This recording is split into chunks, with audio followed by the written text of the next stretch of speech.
All right. Alan, did you want to say something before we get started? Yeah, I do actually. Um, we have a sign in, so you can sign. It's called the chat actually, so you can sign in on the chat. Um, but basically, I'll just do a quick introduction. Welcome to the August Planetarians seminar, Zoom seminar, and this time it's actually a workshop. And we have with us today Jeff Nee from the Museum and Informal Education Alliance at JPL in Pasadena, and he's doing our workshop on Blender today. Thanks for being with us, Jeff. It's good to be working with you again. My pleasure, as always. Hi, everyone. Thanks for taking the time to participate today, and thanks to anyone watching the recording in the future. As Alan said, I'm Jeff Nee from the Museum and Informal Education Alliance, and I'll be guiding you through this Blender Primer workshop. We're going to start on slide number 1, the title slide. For the quick disclaimer, while I do work for NASA, this is not a NASA presentation, and any opinions I express are my own and don't necessarily reflect the views of NASA. Now, the way that I got started in Blender was back in 2016 when the Juno mission was about to reach Jupiter. I had asked someone from the NASA visualization team for a Juno model from the planetarium show that I was making, and they said, here's the Blender model. And of course I said, what's Blender? But from then on, I've been using Blender for my dome and for the Alliance. No, I don't know how to do everything, but I can help you get started in using Blender for your own dome. And we are planning an intermediate workshop at some point in the near future. So feel free to put in ideas on what you want for that in the chat, or you can just email us whenever you want. Okay. All right. You can put your hands down now. All right. Let's go on to slide number 2. All right. Now these slides all have detailed notes, and in fact, one hope that I have for these slides is that you yourself could take them almost as is and turn around and teach your own Blender workshop to your own audiences. Blender is an incredible free tool, and you can teach it virtually to audiences online, just like we're doing exactly right now. If you're ever trying to reinvent yourself, teaching content creation, whether general or for planetariums specifically, isn't the worst idea ever. Some of you may even know that the Adler Planetarium has a week-long summer camp for students to create planetarium content. They spend the whole week learning about astronomy, making content for the planetarium, and at the end of the week, they actually put it up on the dome as a little showcase for the students. Or maybe you have something similar at your own dome. I don't think they use Blender, but Blender can, just to make it 100% clear, Blender can make a complete full dome production, no problem. Not to mention 360, 3D models, all that stuff, and all this stuff that you're seeing on the slide right now. I find Blender most useful in conjunction with my existing planetarium software. But again, at least in theory, Blender could run a professional planetarium entirely by itself. All right. So, I guess gold star if anyone recognizes the model on the bottom left. That's a little nod to Alan and Toshi and my work when I first started. I started with that mission. Alan, do you recognize it? It looks a little different, I think. I do recognize that. I spent 10 years working in the education Right. Okay. All Kepler right. mission. Yeah. Yep. All right. So number 3, slide number 3. Okay. So for those of you who are following, whether you're following along on the slides or whether you're running Blender right now, this should be the first thing you see when you first start up Blender. It's called the splash screen, and you just click anywhere to get rid of that splash screen. And I should mention that this will come up a lot, but there are almost an infinite number of ways to customize how Blender looks and acts and feels and runs. That includes getting rid of that splash screen. So if you don't like seeing it every time you run it up, you can get rid of it eventually. Okay, moving on to slide number 4 very quickly. We're going to go really, really fast. Please do let me know if I'm going too fast or if I'm speaking too fast. I'm happy to repeat. And again, if you get bored at all, you can feel free to skip ahead. Nobody's going to yell at you. Okay, once you click the splash screen away, the very first thing I want to teach you is how to reset and get back to 0. This will encourage you to really experiment and try pretty much anything you want, which is where the best learning happens, I think. So if you ever get lost, you don't have to close and restart the whole program. That wastes a lot of time. You click on the File menu at the top left, click on New, and then General. It may or may not ask you if you want to save or not, but this will always get you back to start. All right, moving on to slide number 5. The next thing I want to teach you is that you can undo, just like almost any other program, Ctrl+Z if you know that keyboard shortcut. But basically, just go to the Edit menu, then click Undo. It's super easy. You can do a whole bunch of undos if you want to, and that again, that's customizable. All right. Fast and Furious to number 6, slide number 6. Now I'm going to go over this slide, and then we'll be having some dedicated free exploration question and help time.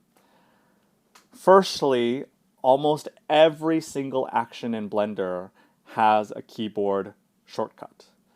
They're all listed in the various menus and icons, and you can even make your own custom shortcut if there's something you do a whole bunch and then Blender doesn't have one for some reason.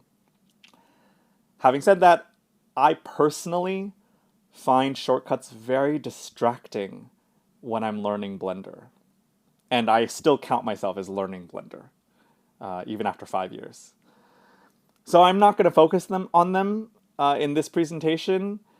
That means it may be a little bit slow to start, but I think you can learn a lot just by exploring with the mouse and perusing the various menus and icons. I mean, how much can you really learn if I just say, oh, hit GUI -10, and that's all I tell you, right? That doesn't really teach you anything. Of course, there is one single shortcut that I think is super helpful for beginners, especially if anyone's working on a really tiny laptop screen, and that is Control plus the space bar. And that's also not a very common shortcut either, so that's something to keep in mind. What that does is it will maximize whatever section or area of Blender where your mouse is. So it'll help you focus and it'll make things easier to see, again, especially if you're on a small screen. So to get to slide number 6, all you have to do is hover your mouse over the cube. Just make sure your mouse is somewhere in there, and then press Ctrl+Space, and now you should see something like this, slide number 6. I'm going to give some proper wait time in case anybody's having problems. Ctrl+Space is a toggle, yes. Yes, so you can Ctrl+Space on and off. And you can Ctrl+Space any area in Blender. So as we go through these slides, feel free to Ctrl+Space whatever area you want to focus on at that specific time. It's really quick, and it is a toggle to just turn it on and off. Okay, so now we're going to focus on this. This area is called the viewport, and it's arguably the most important area of Blender. So we are going to dedicate an entire 5 minutes to just exploring this area. Now I've highlighted in red the tools where I want you to focus your attention to start. It's the left and right sidebars as well as the cube itself. I don't want to waste any time explaining them. You can already start to just go ahead and click away or hover your mouse over. If you hover your mouse over a certain icon, it'll tell you exactly what it does and what you can do with it. So just start clicking around. You don't need to wait for me to stop talking. If you want to pick up a few keyboard shortcuts, again, that's all in the icons themselves. You can pick them up if there's one that you really like. And as for what you can do, you can be left-clicking. Sometimes you can hold left-click and drag. Scrolling with a wheel or the trackpad can also zoom your view sometimes. Holding the middle click, if you have a middle click, can rotate your view. And there are right-click menus as well if you want to start right-clicking places. If you only have a trackpad, there is a way to emulate the middle click if you really need it, but you don't really. You don't really need a middle click, I think. It's especially when you're just getting started.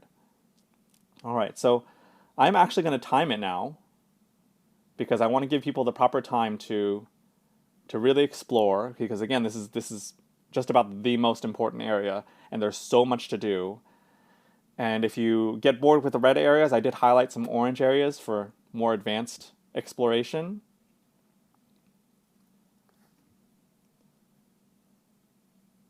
All right.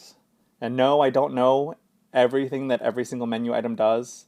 Even after 5 years, I've only barely scratched the surface of what Blender can really do. And I'm happy to answer questions if people want to type it in the chat. You're welcome to unmute as well. And Alan has set it so that anybody can share their screen if you want to actually show us something. Jeff, I have on the right side of my screen, there's a whole set of menus, not what you have in a red box. Yes. So it means this is a good thing to show. So I'm going to switch now to my live Blender view because that's just slide number 6, and that's just going to stay there for a while. So let's do this one. Okay. So now you should see my live Blender view. Does it look like that, Alan? Yes. Yes, okay. So that's a separate window. You can feel free to play around with it. Again, I'm not going to focus on that because that's actually something we might cover later.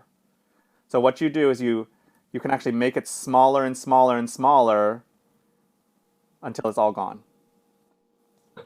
Did you catch that? Yep. And there's that little nubbin where you just click and it comes and it pops back out. Again, feel free to explore. This is free exploration time. And if anybody has questions, feel free to. But I'm just gonna have people focus on this area right here. Okay. We got about 2 minutes left. If anyone has discovered something interesting, or if you've even made something interesting already, Waylene, I'm sure you've got something interesting. Please feel free to share.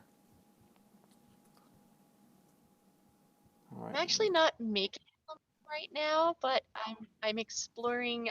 I'm so sorry, but Jeff, I'm exploring the blend file that I saw the link to in your mailing this last week, Yes. and of IC443. So I'm just exploring that wonderful file. Yeah, that one I got from the Chandra Observatory, and there's a whole they've made it into a whole web experience. It's amazing to fly through it in real time. And Waylena, maybe you can actually help me with this. If you can get it to export into a file that works in your planetarium, I'd love to know what format that is because I tried a couple different ones and none of them work. So what I think I might have to eventually do is just make a 360 video out of it and import that into my dome. A lot of times I'll export into a variety of different 3D models to see which ones carry the textures along nicely. And then in the Digistar, sometimes I then have to just reassign the textures to it in the Digistar programming to get it to work. But most of the file formats, and I don't have Digistar 7, but Digistar 7 has a lot more file formats. Good to know. Yeah. But 360 video is oh, Blender makes it so much easier than it used to be. I love it. Absolutely. Okay. So maybe about like 30 seconds left. Does anyone else want to share or ask a question? Yeah, so I tried so Rosemary, I tried OBJ, which I didn't really expect it to work, to be honest. OBJ is like the simplest possible model you can export. I didn't expect it to work. That one is especially complex. But I also tried FBX. What else did I try? I can't remember what else. But none of the ones that I exported worked in my dome. So again, if you find one that does work in Digistar or whatever it is you're using, feel free to let us know. Hi, I'm just wondering what the line diagram is that's kind of floating around in the space next to the cube. Yeah, it's your virtual camera. It's virtual. Okay. We'll go into that in a later slide. Yeah, good question though. All right, I think I'm going to move on. But again, feel free to ask me to pause whenever you want. We're going to start on slide number 7. For those of you following along at home, and that's just starting from new. So remember to go to File, New, General, and you'll get back to right here. Okay.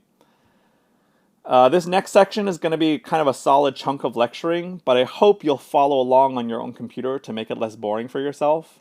And there's more exploration time coming. Once you're all set, let's spend just a few minutes on the interface itself and the information that you can find in Blender. First, in the viewport area, and again, feel free to Ctrl+Space any of these as we go along. First, in the viewport area, just above the XYZ axes, you'll see 4 small circle icons. Feel free to click on them.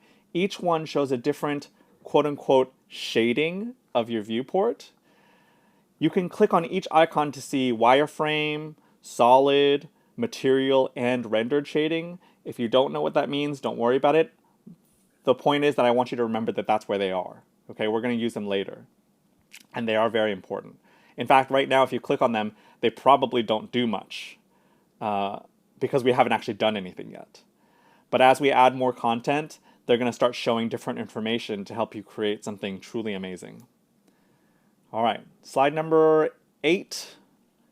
We are on slide number 8 for those of you following along. Towards the top right is your outliner area, outliner. For those familiar with something like Photoshop or its equivalents, this is just like your layers in Photoshop. This simply tells you about all the different objects that are in your, Blender calls it a scene, as in a movie scene.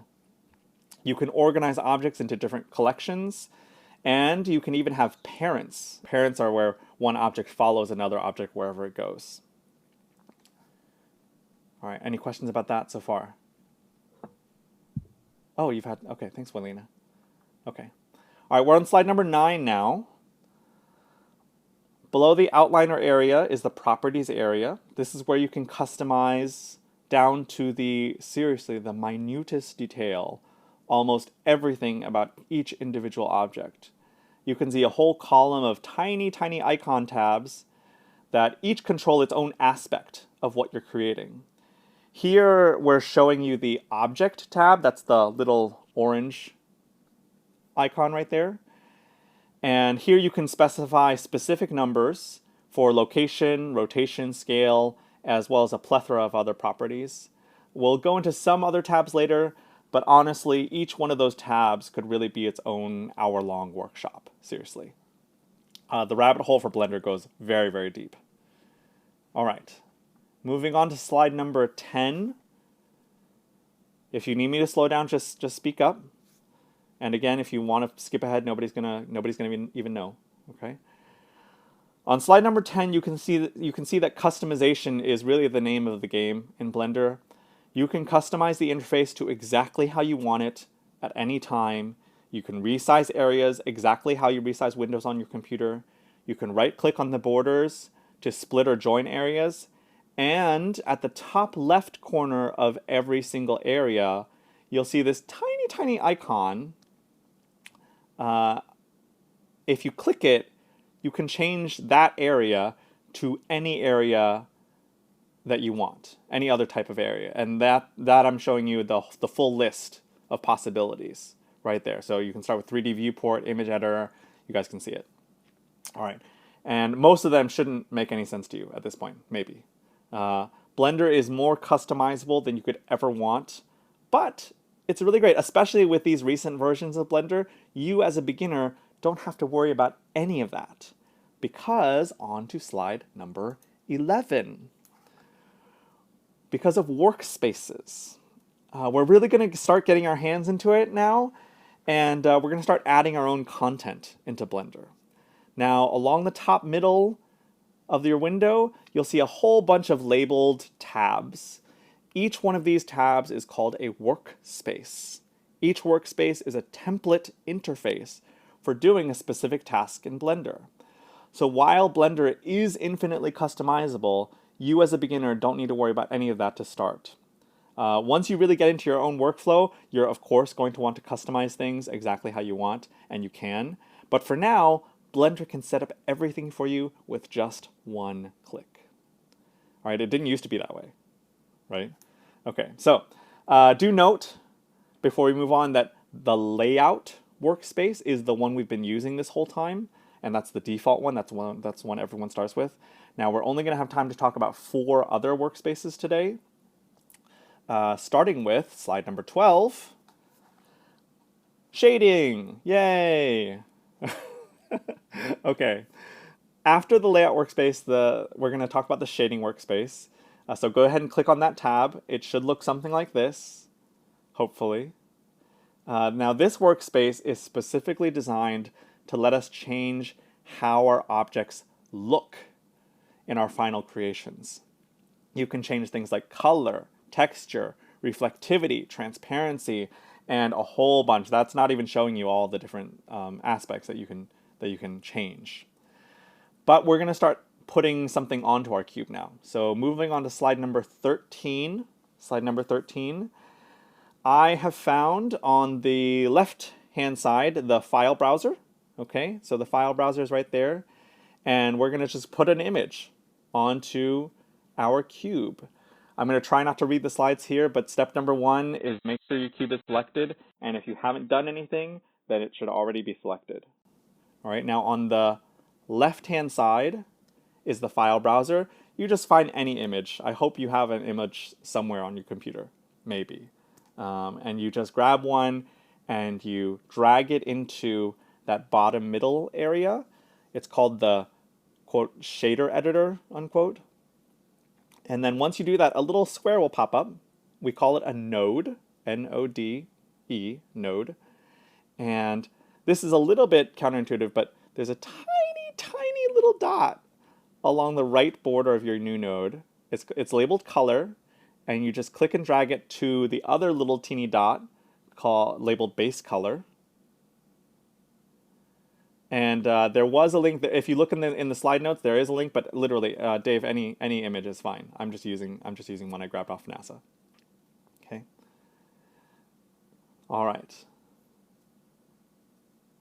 Now, hopefully you can see that there's way more to see in the shader editor area. So this is another example of where maximizing the area with Ctrl+Space can be a quick way to see everything that's hidden there. And once you get really into it, the node editor gets massively complex. So Ctrl+Space can really help with the node editor specifically. All right. Does anyone need me to take a break? Need me to stop? Need help finding an image on your computer? Okay, moving right along then. So that's all I wanted to just do to introduce you to the shading workspace. We're going to have more time to explore later, like I said. All right, slide number 14 is the second or third workspace that we're going to focus on. It's called the UV editing workspace. If you click that tab, you'll see something like this, though your image is probably different depending on what image you picked. Now note that in your viewport, you are now in edit mode, which some of you will have discovered earlier. Dave, so I'm going to go back for Dave.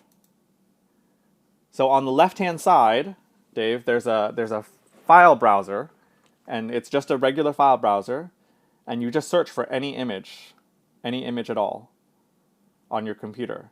And you click and drag it down to the bottom area. And then, like I said, this one's a little bit tricky, but there's a tiny, tiny lot of, they call it an output dot, It's labeled color, and then you should see a little base color. Dave, let us know when you've caught up. And again, for those of you, you don't have to wait for me. Feel free to skip ahead if you need to. Is anyone else having problems getting an image to show up on your cube?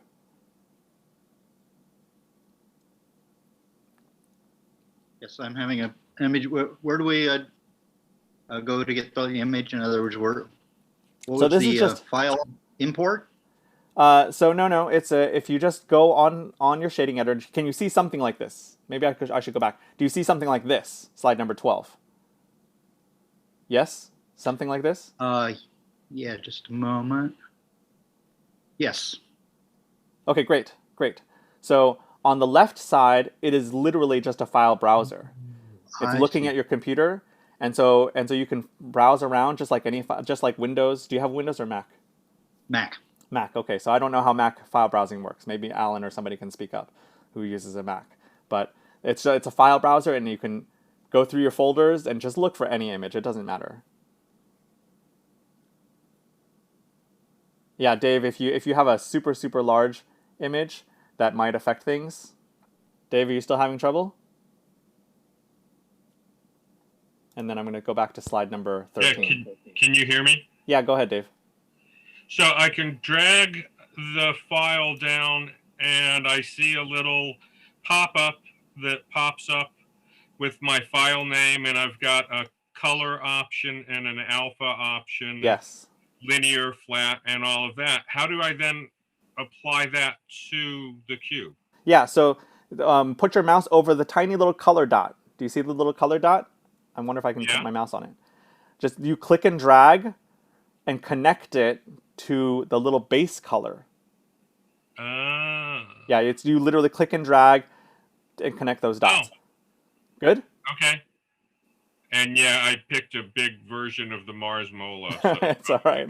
Well, I can show you how to fix it in the next workspace. Yeah, so this is step one, getting your image onto the cube, right? And of course, notice that every one of those dots does something different, okay? Again, we're just gonna start, we're starting super basic right now. All right. Going on to slide 14, unless there are any go-backs. Okay. All right, slide 14 is the UV editing workspace. This is where you can actually tell Blender exactly what part of your image goes on which face of your object.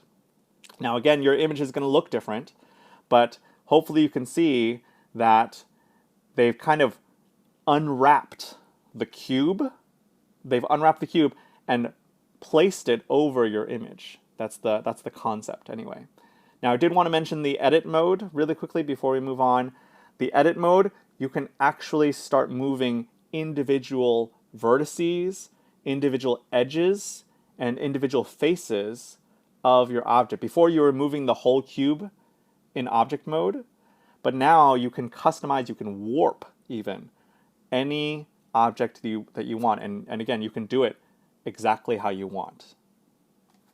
All right.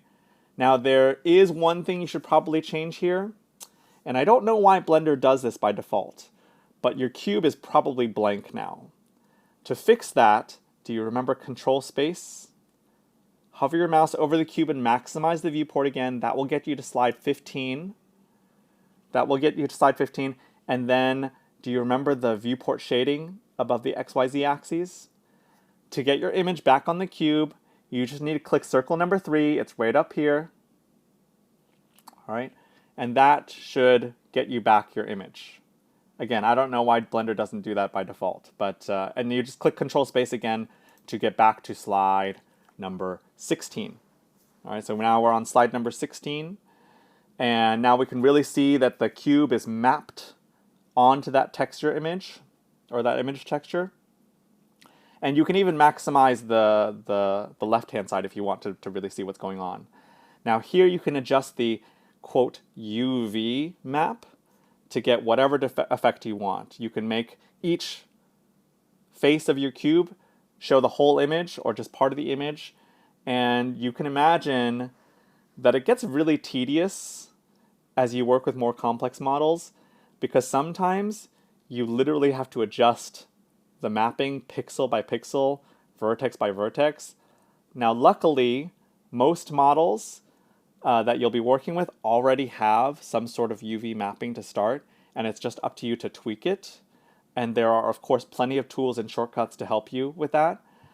But again, there are models sometimes where I literally have to zoom in and just move it pixel by pixel. It can get very tedious, but it depends on how much of a perfectionist you are, really, to get things looking exactly how you want. All right. That's kind of all I wanted to say about UV editing. That is how you fix how your cube looks. Okay. Number 17. We're going to move on to slide number 17 now, and we're going to talk about animations. So go ahead and click the animation tab to get to that workspace. Now, I will be perfectly honest and tell you that animation actually isn't that useful for me personally, because my Planetarium software can do all the animation internally, as I suspect most of yours can.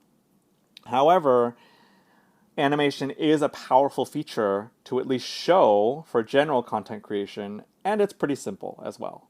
To start, you just need to set up a starting point for the animation, and once you're in the animation workspace, in the Properties tab on the very right-hand side, you'll notice all the different properties that you can adjust. Just find any property that you want to animate. In this case, I'm animating the Z-axis location, and there's just a tiny little dot on the right side of that property. Just click it and it will set the starting point for you. Now note that it will put the starting point at whatever frame you've selected.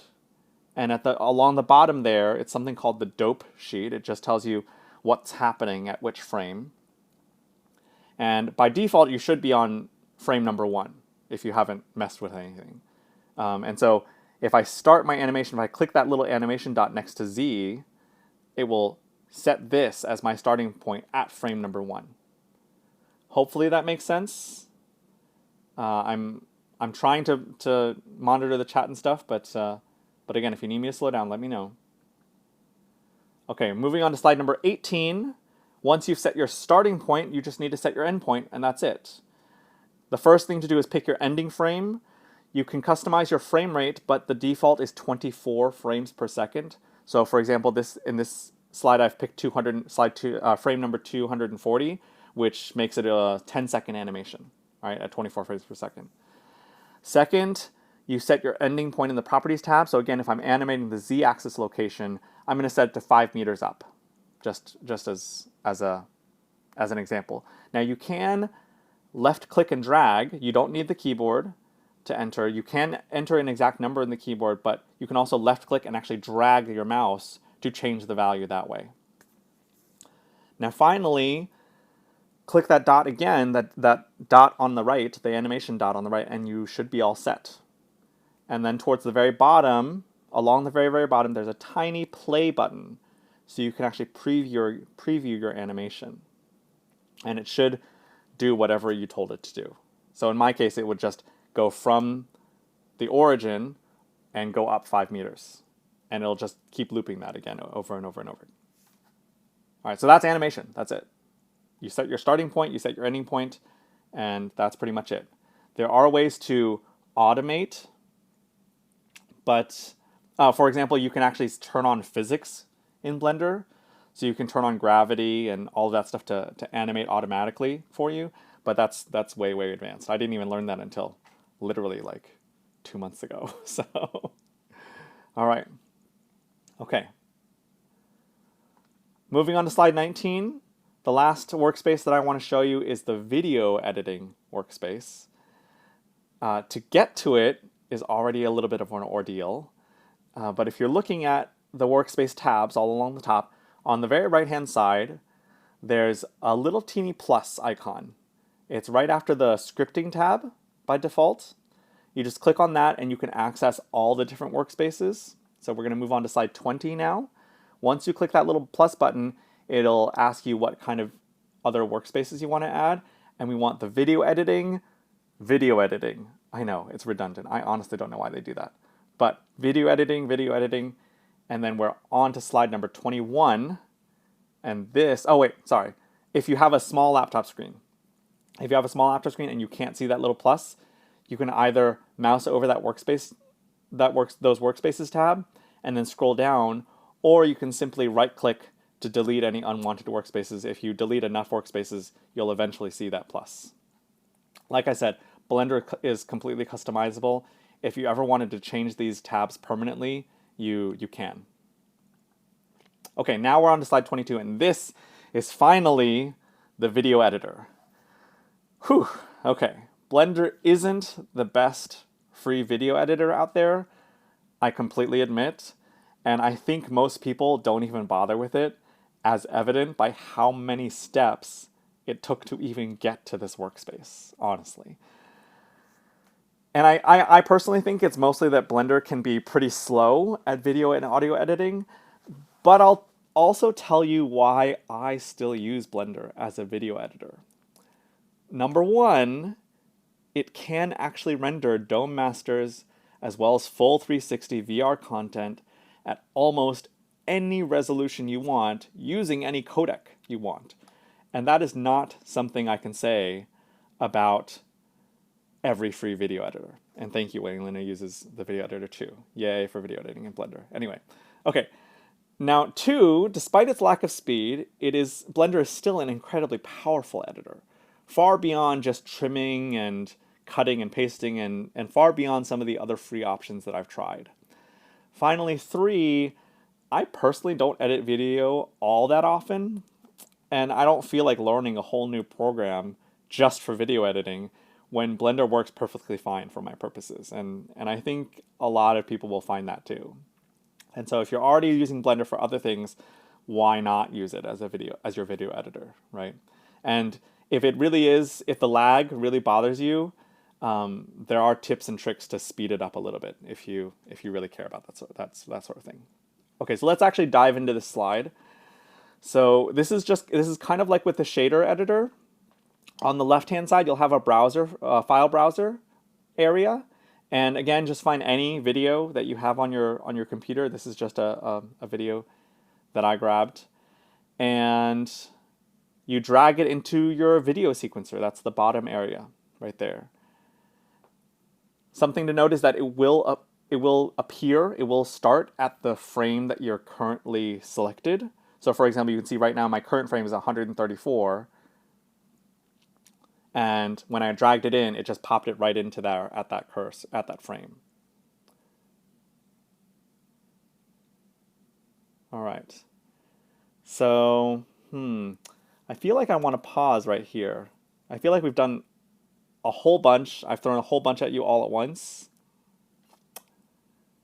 I guess I should also mention that, yeah, Cal, if you can't see the video editing, I'm going to go back to slide number 19. There's that little plus. Do you see the little plus, Cal? No plus. No plus. Do you see something like this, where it's all smushed together? Yes? I have composting. Compositing? Okay, good. Compositing. And is that your last one? And that's the last one. Okay, great. Okay, then put your mouse over compositing and then scroll down. Can you scroll down? Scroll down. Ah. Yeah. Do you see the plus now? Now I see it. Yeah. There you go. Finally. Perfect. Yeah. No, that's exactly why I made this slide, because not everyone has a big screen. All right. Okay. And Cal, like I said, if you want to delete any of those tabs, you just right click and you can delete as many tabs as you want. Okay. All right. So now we're back on slide 22. Is anyone having problems getting a video to pop up in Blender? Let's try that. Yeah, take your time, Cal. Because what is the next? I think the next slide is just free exploration. Yeah, so the next slide is just going to be free exploration. I'm going to leave this slide up for Cal, slide 22. But now is just a good time to kind of go over whatever interested you in terms of workspaces. We did shader, we did UV editing, we did animation, and we're looking at video editing right now. So go back and just poke around. If you have any questions, go for it.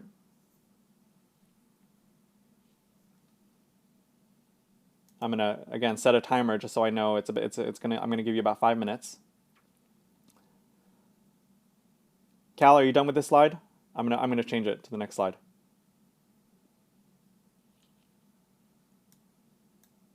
Okay, we're on slide 23 now. Still trying to find a video. Okay, well, take your time. It's just click and drag when you're ready. And if you need me to go back, let me know. But for now, we're on slide 23. And while you're exploring, the only other thing I want to say is that maybe now is a good time to start saving. Especially if you do something really cool and you want to save it. No need to destroy it. Save it for later. And there's also one other feature called reverting. If you go to the File menu and click on Revert, it's kind of like a major undo, where it will revert back to your last saved point. So use that if you want, okay? All right, and again, I should mention that I guess I forgot to mention that the add in the strip in that menu bar in the sequencer, that's where you'll find most of your video editing and audio editing tools. So you can do the traditional like cut and trim, but you can also transform your video. You can track different parts of your video and edit somebody out. It's really powerful. Can you explain why the video looks like it shows up twice, once in a light blue and then again in purple? Great question. One is the video, one is the actual video frames, and the other is the audio. So you can edit them separately. Cool, thank you. My pleasure. Yeah, and to make editing audio easier, I'm actually showing it in this one. There's a little checkbox that says display waveform that will visualize the audio in that little strip. So it makes, like for example, if you're syncing audio to video, that makes it way easier to just visually see where the audio happens. You can also cut it into snippets and make people say curse words. Absolutely, absolutely you can. Yeah, the whole point of Blender is that you can make literally anything you can imagine. And anything you can imagine, I mean, deepfakes aside, right? This is a super powerful tool where you can make anything you can imagine, where any student can make anything he or she can imagine. And again, you can put it in your dome. Blender can export. In fact, the next section that we're going to talk about in about a minute is all about how to take whatever you create in Blender and actually make it so that you can use it in your dome. Jeff, what does the scale represent in the video there? 0 plus 16, and then it goes to 1 plus 52. Are those in seconds or frames? Oh yes. So down here, you mean at the bottom right? Yeah. Yes. The scaling, yeah. On that timeline. On the timeline. Yeah, it says where it here? says These numbers. Yes. Yes. Okay. So these numbers are seconds, and then frames within those seconds. You can actually change that if you go to View, the View menu right here. The View menu right here. You can actually change it and just tell it to say, "Oh, just tell me the frames." I don't care how many seconds it is. Just tell me the frames. Because if you'll notice, I've actually said, I don't know why I did this, but I set this one to 30 frames per second. If you can see it. On the right-hand side there. Hey, Jeff. Yep, go ahead. There must be a way to edit the video in terms of cutting it and deleting part of it. Oh, absolutely, yes. Yes. It's I mean, if you want the directly keyboard shortcut is, I think it's K. I don't know why they set it a K. Let me check my regular Blender. Hold on. I won't switch the view, but it's like some German word for cut.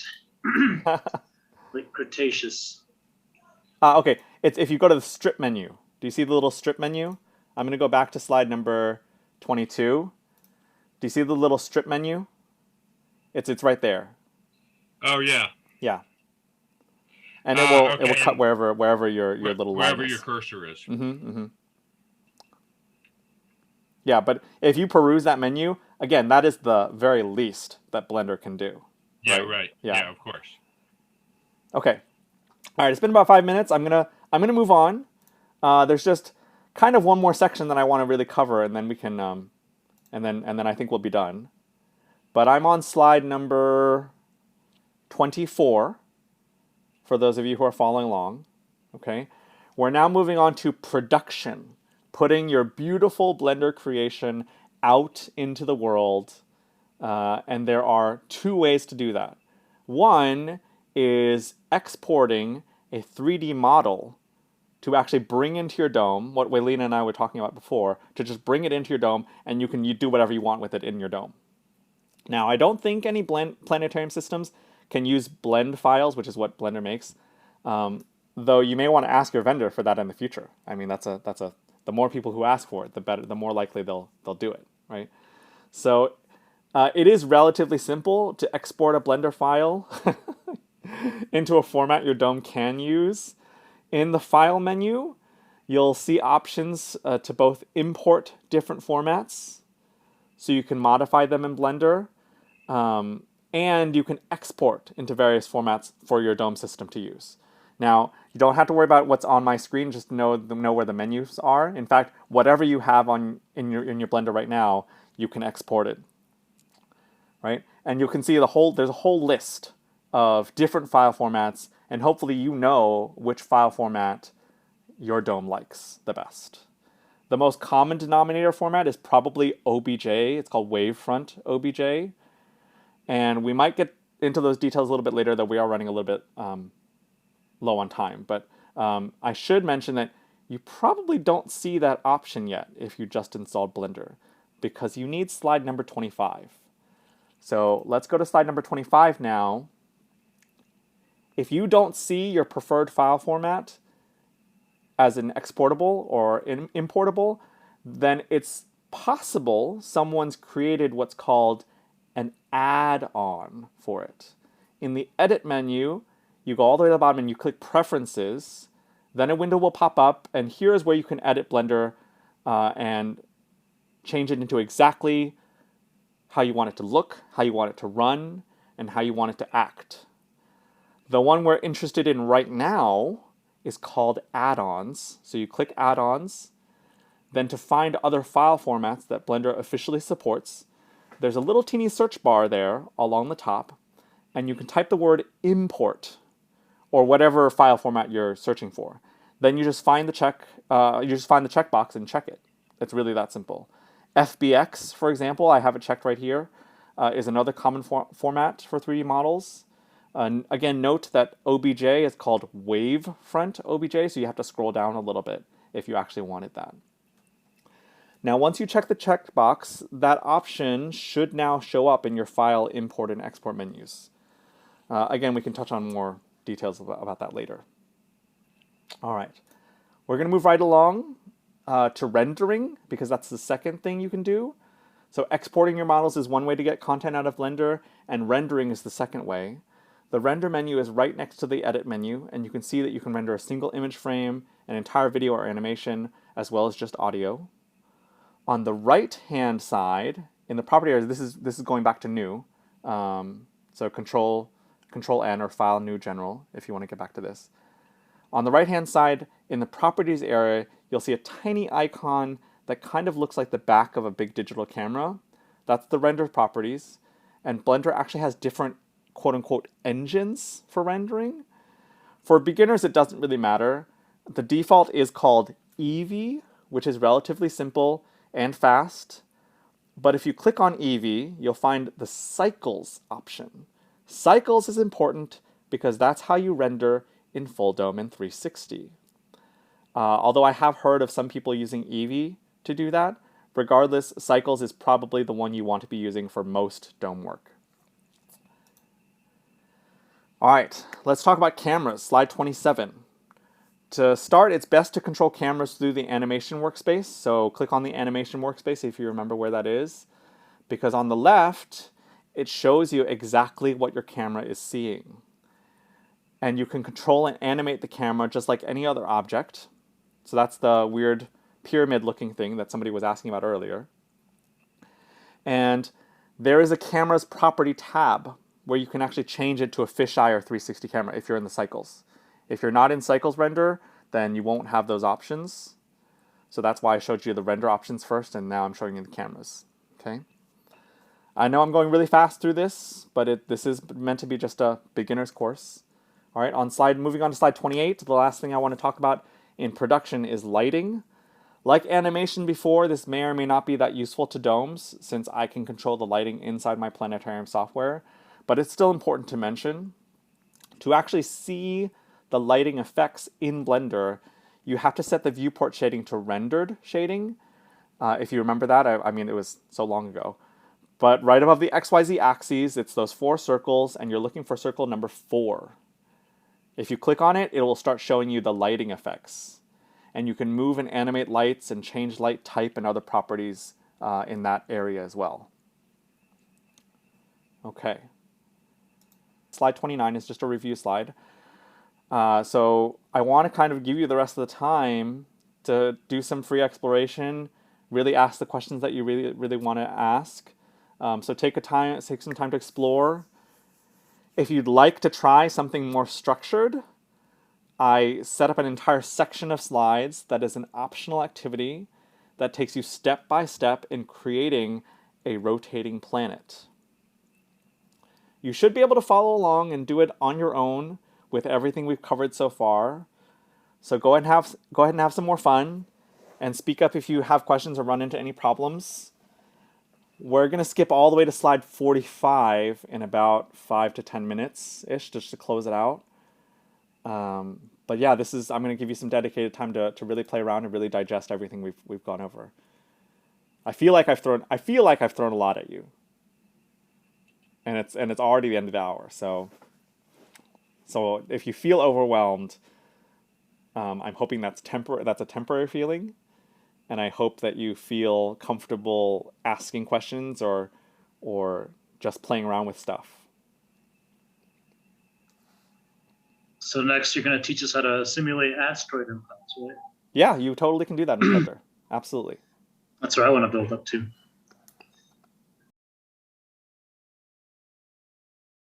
I got a question. Philip Blanco here.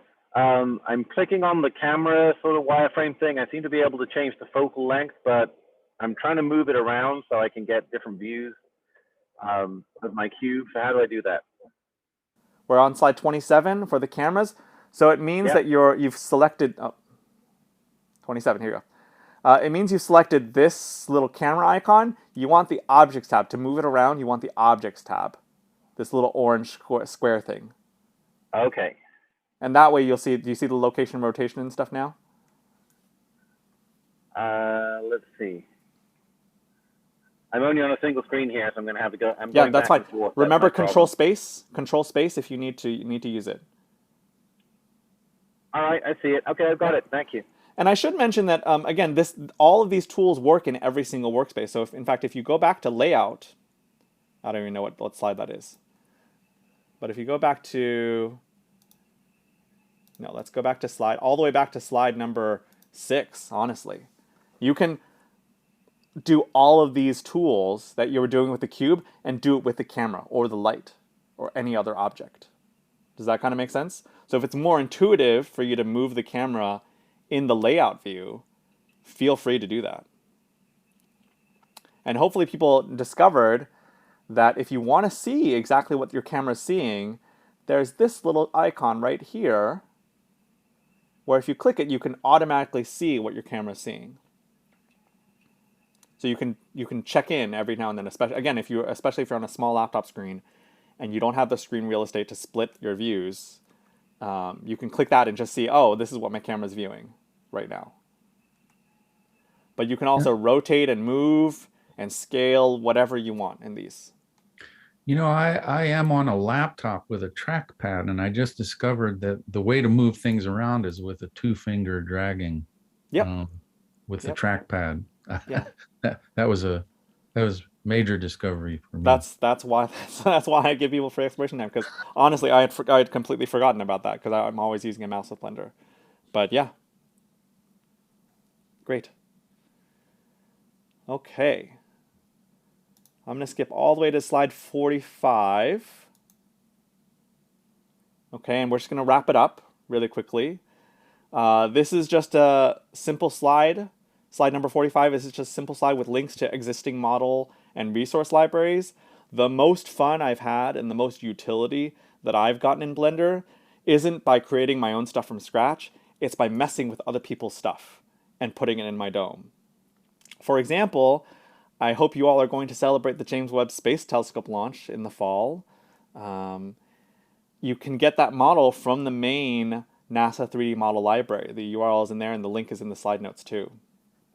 Solarsystem.nasa.gov also has a small stash of models. Again, link is in the notes. And has anyone seen the Mars 360 videos from the Perseverance rover? Show of hands? Show of hands, anybody? Guess what? I made those in Blender. And I even posted those Blender files to the Alliance site for you to grab and customize and put it into your own dome, however you want. Some of you may also know Welina, who's on right now, and from the Starkle Planetarium in Illinois. She has an entire podcast dedicated to free and open source software for dome content, so fossdome.com. So thanks, Weilina, for all your help in doing this presentation and setting this up. Okay. All right, and we're running really low on time. I do want to end on time, and we can explore more later, but I do like being respectful of people's time. So slide 46 very quickly is just reminding you that online tutorials abound about almost anything you want to do in Blender. Open source also means that anyone can learn from anybody else, right? And there's a very good official Blender tutorial series that offers a structured way to learn. But as an informal educator, I've always been very partial to project-based learning. So I suggest that you imagine something that you'd want to see in your dome and then break that down into smaller parts. And then you just go online and start searching for how to do X in Blender. In fact, if you do turn around and teach students how to use Blender, a couple of ideas include having them create models that you can show in the dome as a sort of culminating showcase for parents, staff, or even the public. Again, that the Adler summer camp model, I guess. For example, you could have a fleet of student-created spaceships or a system of exoplanets that they create. They can make aliens, Martian space settlements, you name it. I mean, Alan, you remember the Red Planet Mars astrobiology activity where the students would just sketch out a Martian on a half sheet of paper? I mean, imagine if you could do that in Blender and actually import all the aliens and show them in the dome. I think that would be a great summer camp. And I know that I'm always looking for older student dome activities, and that could scale all the way up to university level if you really wanted to. And it wouldn't even have to be a science course. It could be an art course or a music course or whatever, right? So yay for project-based learning. All right, it's 3 o'clock, and this is kind of the last thing that I wanted to say, which was if you wanted to explore more, and I hope you do, I hope you've had fun just playing around and creating whatever it is you want. The Museum and Informal Education Alliance, we have our own team chat, and it's completely free. And all we do is we help planetariums with everything we can, including Blender. And it's a place to share your content and connect with other people too, other educators. It's kind of my job to be on the team chat all the time. So if you ever have questions or just want to request a model or some custom blend file, just hop on there and ask. EWAC attendees from this year also have access if you went to EWAC this year. Just private message me if you want in on that specific planetarium channel. And I'm also trying to get Carrie to run lips off of it next month, so stay tuned for that. So thanks. If we had more time, I would have said, let's talk about what you learned, because I'm all for the KWL charts, the know, the want to know, and learned charts. I really love doing that. So feel free to hop off now because it's 3:01. Special thanks to Jack Northrup too, in addition to Weilina. He gave some feedback as well, and there are some backup slides in the end if you feel like exploring more. All right. So, Alan, do you have any closing remarks before I turn off the recording? Not really. Thank you very much. This has been a really swift but exciting introduction to Blender. To be honest, I forgot to download the updated version of Blender. And so I had to spend a little bit of time just downloading the latest version of Blender. Do you know how often there are updates to it? Oh, it updates pretty regularly. But I don't want people to worry about that because Blender actually is very backwards compatible, way more than even commercial software. Well, except that it didn't look like what you were. It didn't look like your slides. I figured that out pretty quickly. That what I was looking at had nothing to do with your slides. I see. That that can happen. That can happen. So I did have to. Maybe mine was way old. But anyway, that's neither here nor there. I just think we all owe you a round of applause, and we also. So applause. Thank you. And we also don't have to stop right now. Sure. I mean, if you want to cut the recording, you can. But if people have questions or informal, this is workshop can continue for a little while. Absolutely. So I'm going to cut the recording for now, but because I think informal discussions actually happen better without a recording, to be honest. But let's do that. So I'm going to stop the recording now.